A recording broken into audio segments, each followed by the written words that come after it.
ndị be anyị ekene m no onye nna n'onu ya n'ụbọchị taa ka bụkwa Nwaada Uchechi Mmadukwe, onye nke a ji mara Pino nwa n'isi mbido TV n'ihe omume anyị nke bụ nke ịchọ.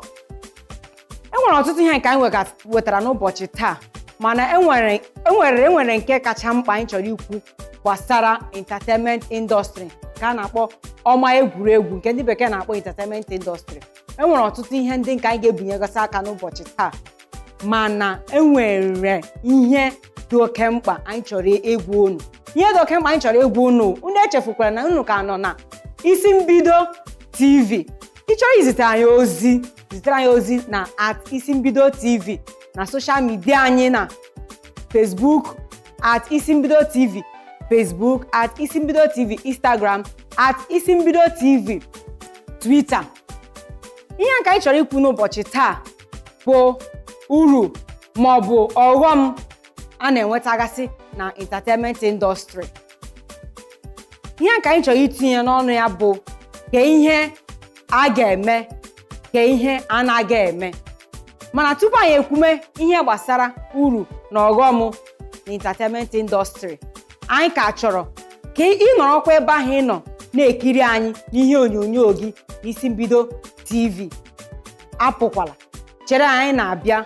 Mana tupu anyị aga izumike, anyị chọrọ ka anyị tiere unu egwu n'oge na-adị, ka anyị tiere unu egwu nwantịntị before anyị abịaghachita bịa kọwazie ihe nke anyị ji bịa n'ụbọchị taa gbasara entertainment industry.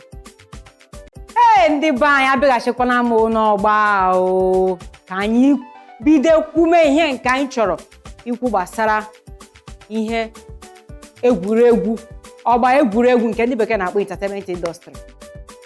Ka m bido na ihe nke mma ọfụma nke mma na-eme ugbu a. Ọtụtụ ndị na-emegasị ihe egwuregwu a ga-ekwe gị nkwa na ha ga-enye gị ihe dị otu a, eruo n'oge ikpeazụ ha emechaghị ihe ha chọrọ ime gị, were gị gwuchaa egwuregwu, were gị mechaa otu ha si chọọ, ha tụghapụ gị. O so n'ime ọghọm a na-enweta n'ime entertainment industry. Ihe gbasara this entertainment industry, karịsịa ụmụ nwoke, ihe ha na-eme ụmụ nwanyị adịrọ mma. Ka m gwọrọ nwa mma atụtụ, mgbe m bidoro ihe a ọfụ, ọ dịrị ha m izi. Adụmọdụ m chọrọ inye ndị nke na-achọ ibido na ndị nke nọ ebe m nọ kịta, ka m kwuo ihe gbasara ndị nke chọrọ ibido, maka na agago m ebe dị fa, agago m fa na this industry, agago m fa. Ka m kwuo ihe gbasara ndị chọrọ ibido. Ndụmọdụ m na-enye unu maọbụ advice m chọrọ inye ndị nke chọrọ ibido wụ, a ga-ekwe gị nkwa na a ga-enye gị role nke ị ga-eplay, makwa a ga-enye gị million scene ị ga-eplay. At the end of the day, ha ga-enye gị anything. Mụnwa awụ m otu n'ime ndị ekwere nkwado otu ahụ, mechaa mee ya. Enwere uru dị na ya, ọtụtụ uru dị na ya. Enwere uru dị na ya bụ ị ga-esi n'ime entertainment industry bụrụ mmadụ. Ka m atụtụ Big Brother Naija, ọtụtụ ndị mmadụ na-achọ ka anyị ga Big Brother, ma ọ dịkwa izi o. Ị hụrụ entertainment industry biji ha ego. Awụ na ị chọghị iyuzu ahụ gị were nweta ihe ị chọrọ na entertainment industry, ị ga-ejide ego. Ma iji ha ego ga-esi oke, achọ ka m bido nwa obere. Enwekwa ihe dị ka nwa obere nọ na entertainment industry. Enwekwa ihe dị ka nwa obere. Mụnwa eji m ego, asị m oke m ga-ebido nwa obere. At the end of the gịnị mere? Oke, ebe m nọ kịta n'isi mbido TV m nọ kịta, lena mụ abịara m nnwale nke ndị oyibo na-akpọ audition, ma wụzie a presenter. Ọ dị egwu, mana ekele m Chineke because ana m ebezi akwa ime abalị, ebezi akwa mkpụrụ obi na achọrọ m ka ndị mmadụ mara ọnya mbụ, ka ndị mmadụ mara ebe m si, ka ndị mmadụ mara ihe m nwere ike ime. Mana ekele m Chineke n'isi mbido lechara isi mbido TV lechichara m anya ọfụma wee sị ya wụ onye ha chọrọ ịhụ as a presenter. Ọ tọkwara m obi ụtọ ka m gwakwu n'eziokwu mma tụkwasị. Ọ tọkwara m obi ụtọ na anọ m ebe a today. Iwe wekwala unu na-eshi m ebe m kwesịrị ikwu gawa another side. Biko iwe welu gbaghara m. Ka m nọghachi na ọghọm dị na ya wụ ị nwere ike si na-aga audition ịma ma ọ bụ ndị wayo n'ọnwa gachara na before ọnwa nke gara aga ya wụ 3 months ago. Egwuru m wayo nara m ekwentị m, nara m my ATM card, nara m ọtụtụ ihe dị iche iche, narakwa m even akwa m ji aga audition, akwa m ji play role, akwa m ji play role. Ha nara m ya. Enweghị naghị ahụ ọtụtụ ihe dị n'ime ihe ahụ, mana asị m Chineke biko na-edu m maka na ebe m chọrọ ịga dị far. Uru nọ na ya dị mma. Ndị mmadụ ga-amụrụ onye mara face gị. Ị ga-esi n'ime ya mata ndị mmadụ. Ị ga-esi n'ime ya nweta connection. Ị ga-esi n'ime ya mara ọtụtụ ihe dị iche iche ma nke ọjọọ ma nke ọma. Ha ncha niile bụ ihe a na-ama ama. So long as ọwụ ihe ga-ebara gị uru. Ka m tinye ọnụ na ihe gbasara anyị nwawo oke ụmụ nwoke, saịdị ndị ka ụmụ nwoke. Saịdị ndị ka ụmụ nwoke na-emekwa anyị na this entertainment industry adị mma o. Ụmụ nwoke na-eme anyị na this entertainment industry adị mma. A ga-eme gị, a ga-ekwe gị nkwa site n'elu ruo n'ala na a ga-emere gị ihe dị otu a, mere gị ihe dị otu a. At the end of the day, ha emechaa gị, ha hichaa gị, dinachaa gị. Ka m tinye ọnụ ndị mmadụ na-ekwu si married women, ụmụ anyị nọ na di na ha ekwesịghị na-art film, ekwesịghị na-emeke. Ọkwa eziokwu na ọ kwesịghị ha married women ekwesịghị ha ị na-art film. Mana enwekwara faithful married women. Yes, emego m experience one person gị kwuhala na ị chọrọ idina ya, inye ya role, ọ sị gị biko mma ọ sị gị biko n'aka ya dị na ya na ọ chọghị ibetray the husband. So ihe gbasara married women in entertainment industry, yes, most married women nakwa ehikwe ụmụ nwoke ka ha wee nweta role. Yes, ọ dị possible. Then enwekwara faithful ones, ọ dịkwa possible. So ndụmọdụ m chọrọ inye ụmụ nwoke ndị nwunye ha na-eme ihe ụmụ entertainment industry ndị a, biko gbalịsie ike na atrọst nwunye gị. Just gbalịsie ike na atrọst, because ihe nọ n'ime ihe anyị na-eme adịghị easy. Anyị na-enwe a lot of challenges ma n'ụtụtụ ma n'ehihie, because ị ga-ama mgbe director ga-asị gị where are you, or your director just send gị message na ịbịa asụsụ location, and if you miss it, a lot of thousands of people outside chọrọ that role. Even if ị chọrọ ịkwụ ha 5,000, 10,000, 2,000, they will say I want to do it, but what I want to ka face m pụtagodi na TV. Ya wụ ihe some people na-eche, mana some people a na-eche ọghọm nọ na ya. Some people a na-echeta ọghọm nọ na ya. Enwekwara ọtụtụ ihe bakwara uru nọ na ya. Nọ na ya o. Mana mụ na nwoke m echuzukwara m ka ndị mmadụ mara face m, ma ihe uru ọ na ya o, ma ihe ọghọm na ya, mana ebelivuru m na ihe uru ka m ga-enweta. Ihe married women ụmụ anyị ndị nọ na di, most of them na-eme ihe dị iche iche, most of them dịkwa faithful. Mana ndụmọdụ m chọrọ inyeta ndị di ha, biko gbalịa na trust nwunye unu small. Ọ dịghị easy ịgbakwa na oke ka m jiri ifu nke Akindele ma atụtụ. Ị hụrụ ihe na-eme kịta? Unu ọhụrụ ihe na-eme gbasara ifu nke Akindele na di ya? Ọ dịghị easy. Ya wụ na trust your wife, you can allow her to go anywhere ọ chọrọ ịga. Ịghọta. Ka m tinyekwa ọnụ na ihe gbasara ụmụ nwoke ndị nke nugo nwaanyị. Anọ m na-ekiri one channel the other day. One man na-asị the first day okay na Facebook not yeah. One woman I say the first day ọhụrụ di ya susuru nwoke ọnụ ọ dị akọ ya wọrọ ụdọ kwugbu onwe ya mba ọwụ ya ha wuru ole enyere ya ka o play here ị need ihe ịkwụ ụdọ na nwunye gị susuru na di gị susuru nwaanyị ọzọ ọnụ mba ọ dị ha di gị nụrụ gị anụ dowe gị n'ụlọ fụrụ gị n'anya nke ukwuu karịa onye nke ahụ ọ na-emiti na location ka m gwa gị na ụmụ nwaanyị nọ na di ka m gwa unu ihe na-eme na yes ọtụtụ ụmụ nwoke kwa na-ezuzu nzuzu ha bịa location ha na-ehigharị with ụmụ nwaanyị like ekweghị nkwa na a ga-enye gị especially all these directors and all these production managers ha na-ekweghị nkwa na a ga-enye gị ike at the end of the day nwe ha ga-enye gị yes ọ dị possible mana ka m gwa gị eziokwu ya wụrụ na di gị emeghe ya wụrụ na di gị ka m jụọ gị ka m jikene gị ajụjụ ya wụrụ na di gị emeghe ihe dị otu a ma ọkwa na mee ihe dị otu a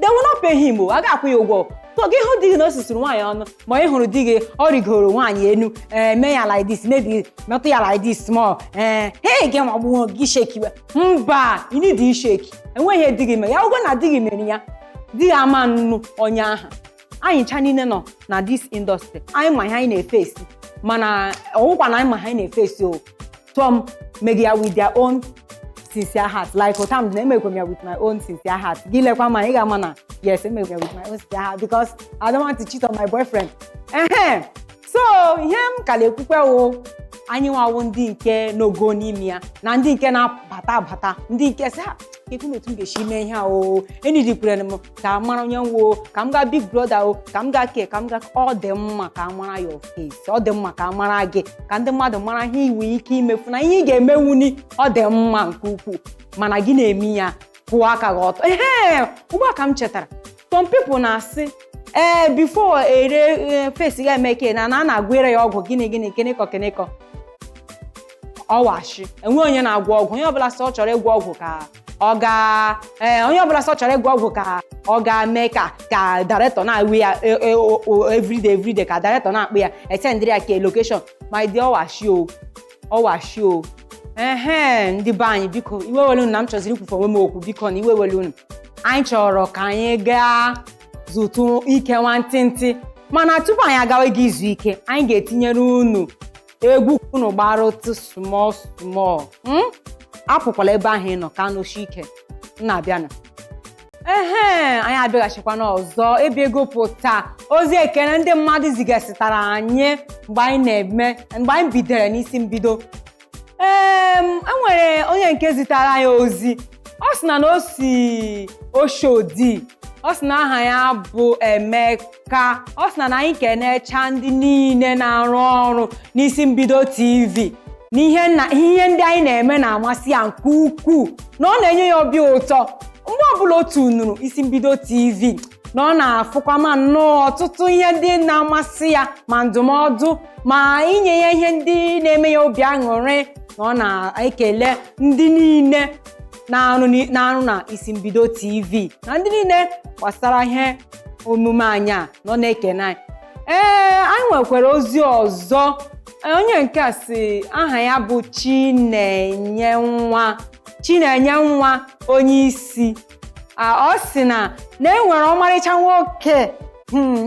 nwoke nọ n'isi mbido TV ọ fụrụ n'anya na ọ na-amasị ya mgbe ọbụla ọ na-ekiri ya ọ sị na aha ya bụ Chijioke na anyị ezigara ozi anyị ga-ezigara ya ozi mana ọ nọghị na duty today ọ bịaghị today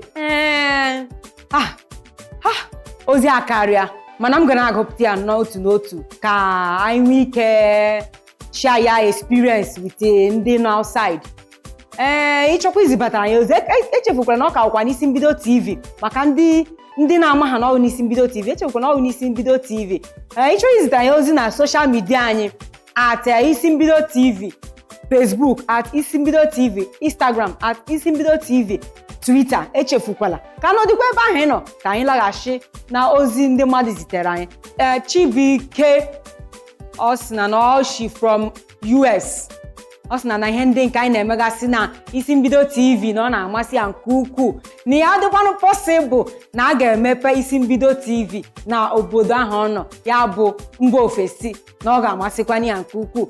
Chibuike nsogbu adịrọ, don't worry, isi mbido TV ga-eme ihe i kwuru oge na-adịghị anya. Anyị ka nwekwara onye ọzọ, onye nke a sị na aha ya bụ Chinyere Ụzọ Amaka.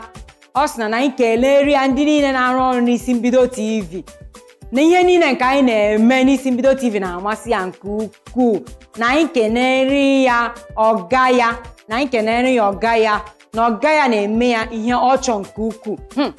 Onye makwana ihe ọga gị na-eme gị? Ele ọga nke ị na-ekwu? Oke, ọsọ anyị keneri ya ọga ya, anyị ama na ọga ya nke ọ na-ekwu, mana ọga anyị na-ekene gị Amaka, sị anyị kene gị.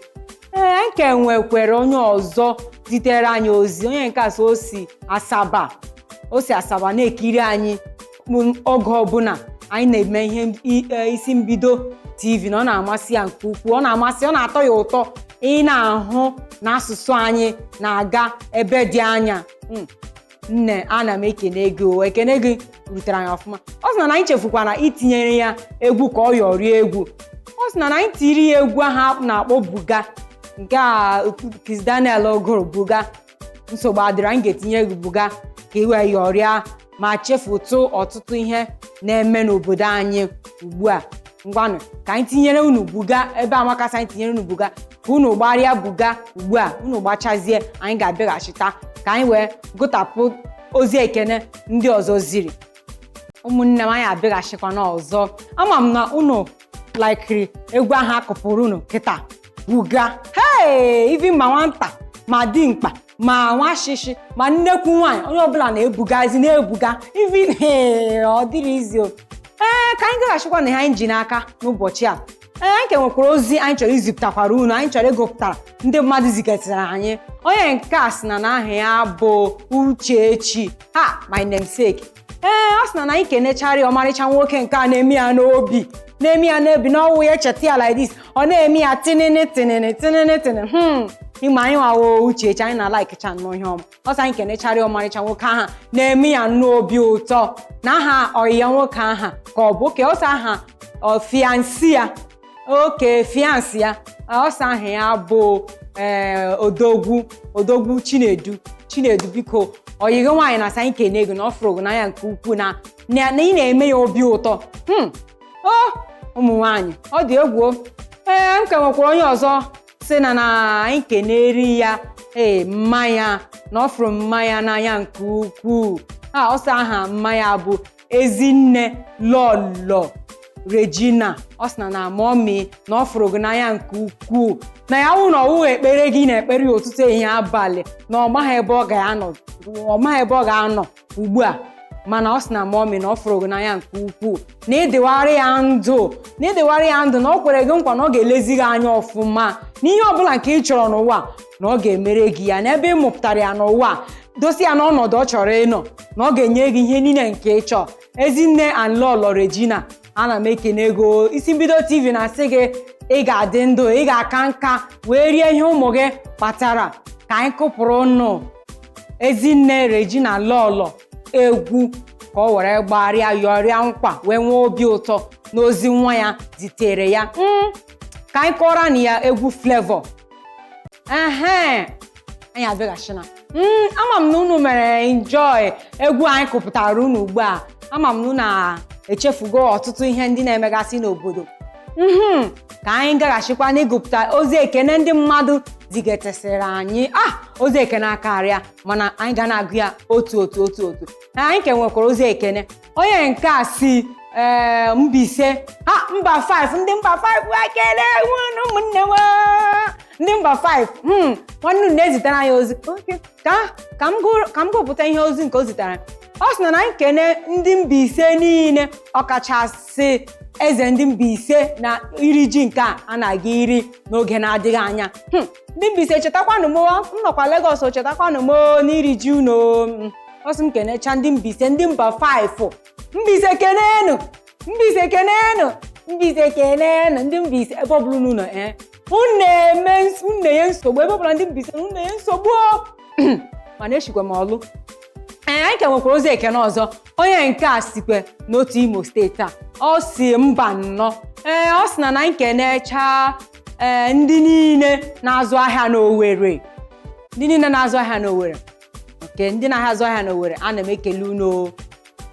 Anyị chọkwa ka anyị kụpụtara unu egwu. Onye nke a sị na anyị kọrọ ya egwu Davido Assurance. Don't worry, anyị ga-akọrọ gị ya. Anyị ga-akọrọ gị ya n'ọdị ya na ka ị gbara egwu a. Ugbu a na m chọkwara ka mmetụgasị aka n'ebe ihe ndị nke m bidoro kwume mgbe aha m bidoro ịghọtago.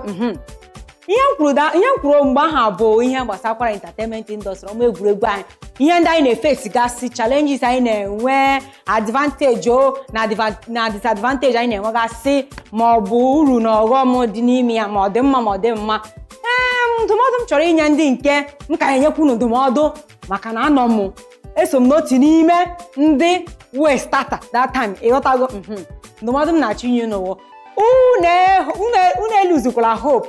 Ndị nke ama m na-enwe ọtụtụ ndị na-achọ ịbanye entertainment industry ka ha mara ma ọ dị mma ma ọ dị mma. Ọ dị mma. Ndụmọdụ m na-enye n'ụwa, ihe ọ bụla ị chọrọ ime, mesie ya ike ma kpesie ekpere ike. Echefukwala na anyị ka nọkwa n'isi mbido TV. N'isi mbido TV, echefukwala isonye anyị na isi mbido TV na our social media: Facebook, isi mbido TV Facebook, at isi mbido TV Instagram, at isi mbido TV Twitter, at isi mbido TV YouTube. Ebe aha ka ị ga na-ahụgasị ọtụtụ ihe ndị anyị na-emegasị n'onu Igbo. Ịma asụsụ Igbo anyị amaka. Asị ebe ọbụla ị gara ma ịhụ ha onye Igbo, gbawa na-agba gị na-eji ụkwụ abụọ na-agbashi ike. Obodo ọbụla ịhụ Igbo amaka. Adị m proud na ahụ m onye Igbo maka na Igbo amaka. Igbo mmanụ ndị Igbo be anyị iwe wekọnụ na ahụ nwaanyị. Ana m emegasị ihe ụmụ nwoke na-eme iwe we n'onu. Mana obi dị m ụtọ na ahụ m onye Igbo, anwụchiri m ike n'ala Igbo, nwekwe ọtụtụ ndị Igbo nọgasị na mba ofesi na-eme ihe siri ike. Gị bịa n'ala Igbo anyị, ndị Igbo na-azụ ahịa, ndị Igbo na-amụ ọrụ, ndị Igbo na-eme ihe dị iche iche. Adị m proud na ahụ m onye Igbo. Ihe m chọkwara iwe welu na obi dị m ụtọ n'ụbọchị taa. Obi dị m ụtọ. Ama m ihe m riri pụtawa n'ụbọchị taa, mana obi dị m ụtọ. M ka ya na-ekenekwa unu, na-ekene unu n'ihe unu na-emere anyị. Asịkwa m kwume m ka ya ekwugideche ịhụ, mana m ka ya ana maka asị onye bịara abịa ka ya anakwa ana. Ndị be anyị biko unu ka ọ ha na m n'ọnụ n'ụbọchị taa, na-asị unu echefukwala na ọ bụkwa n'isi mbido TV ebe ihe niile na-eme, ihe dị iche iche na-eme.